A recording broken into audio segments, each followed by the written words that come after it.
এবার ইডির 3 অফিসারকে তলব করা হলো, তলব করলো কলকাতা পুলিশ। কালীঘাট থানায় তাদের তলব করা হয়েছে, এই মুহূর্তের বড় খবর। এবার এনফোর্সমেন্ট ডিরেক্টরেটের 3 জন অফিসারকে কালীঘাট থানায় তলব করলো কলকাতা পুলিশ। অনুপের কাছ থেকে বিস্তারিত জানবো। অনুপ,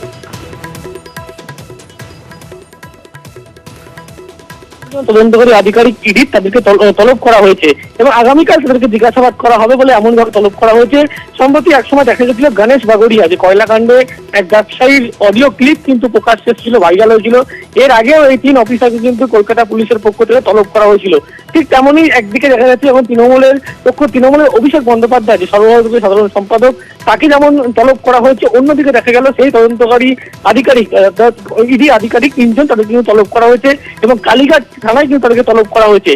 যে গণেশ বাগড়িয়ার অডিও ক্লিপ মূলত ভাইরাল হয়েছিল, সেই অডিও ক্লিপ নিয়ে যেমন আগে তাদেরকে 2 বার জিজ্ঞাসাবাদ করা ছিল, ঠিক তেমনই কলকাতা পুলিশের পক্ষ থেকে সেই 3 অফিসার তাদেরকে আগেও জিজ্ঞাসাবাদ করা হয়েছে, তাদেরকে কিন্তু তলব করা হয়েছে এবং আগামীকাল তাদেরকে জিজ্ঞাসাবাদ করা বলে এমনটাই কিন্তু সূত্র মারফত জানতে পারা যাচ্ছে।